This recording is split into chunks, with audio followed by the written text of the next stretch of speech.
A very good morning to my dear students of class 7. Today I'll start with a new chapter. Chapter 7, that is a poem entitled The Charge of the Light Brigade. The Charge of the Light Brigade, written by a famous English poet, Alfred Lord Tennyson. This poem was written in response to a battle that was fought during Crimean War. In this battle, this light brigade or this English brigade was ordered to charge against Russian army. But you will find that this order turned out to be almost fatal and was almost suicidal. And this light brigade or this English brigade was totally decimated, was totally killed and destroyed by the Russian artillery. So, this poem celebrates the heroism and the bravery and the courage displayed by this brigade. Brigade means a unit of soldier. So, the bravery displayed by the English soldier against this Russian artillery. But before starting this poem, there are some interesting facts to be remembered. They are really interesting and fascinating facts to be discussed before reading this poem.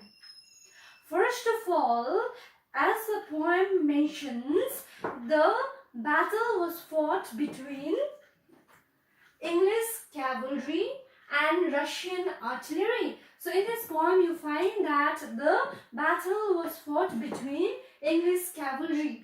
What is a cavalry? Cavalry means the soldiers who fought on a horse back.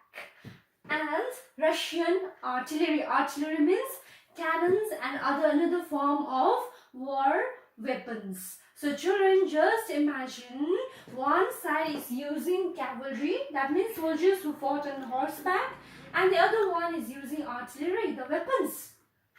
So who shall be dominating the battlefield?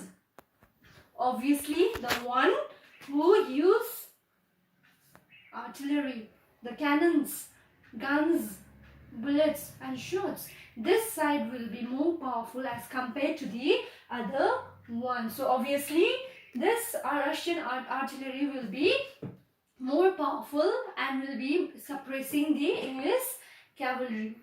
As I already mentioned you that this English cavalry or the light brigade was ordered to go and charge against this Russian.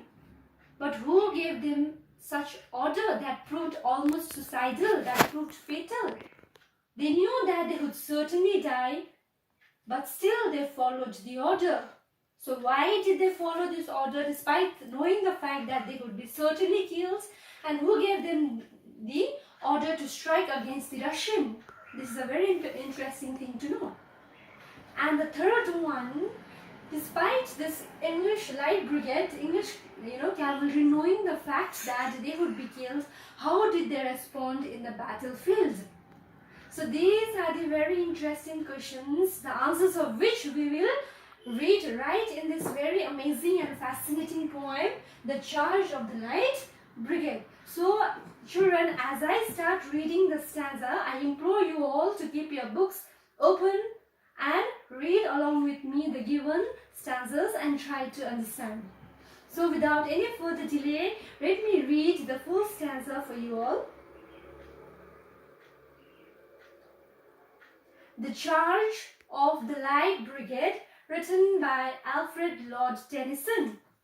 The first stanza goes like this. Half a league, half a league, half a league onward, all in the valley of death rode the 600. Forward, the light brigade, charge for the guns, he said. Into the valley of death rode the 600. So here in the very first two lines, the words half a league has been repeated thrice in order to symbolize the parade of this English unit. And this English unit, the light brigade, it consisted of 600 soldiers. It consisted of 600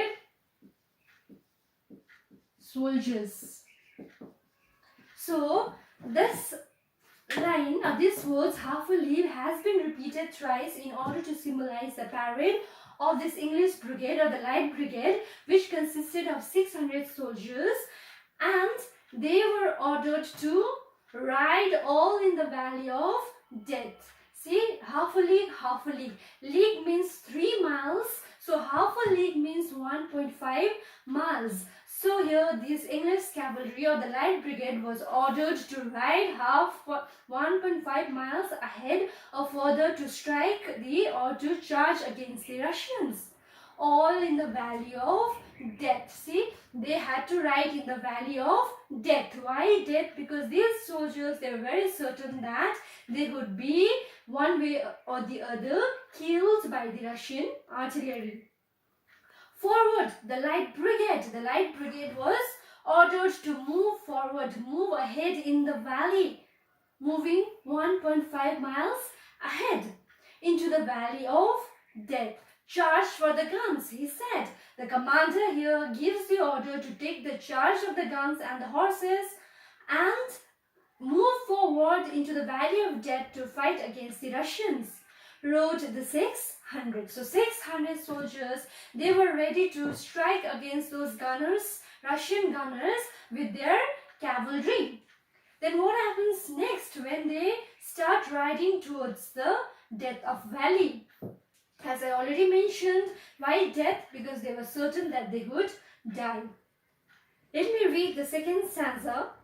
Forward, the Light Brigade. Was there a man dismayed? No, though the soldier knew someone had blundered.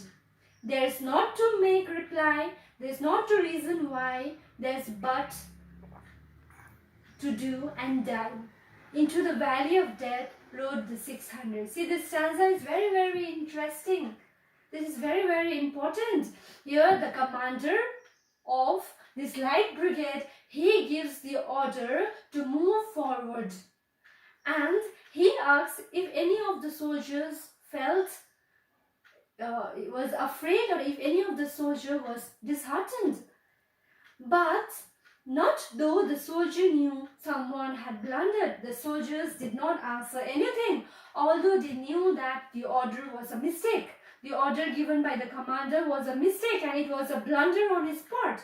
But still they did not say anything. None of the soldiers replied back to the commander's question. There's not to make reply. There's not to reason why.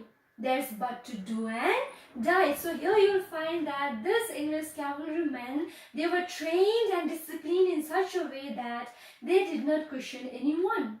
They did not reason, they did not question their superiors.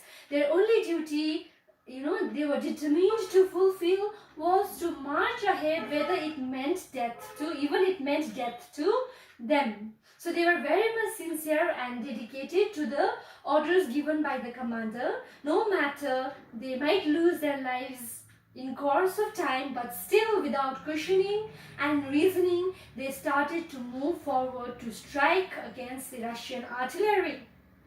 They rode into the valley of death, rode the 600. Again, the poet here emphasizes that this bunch, this unit, this brigade of 600 soldiers, they rode into the valley of death.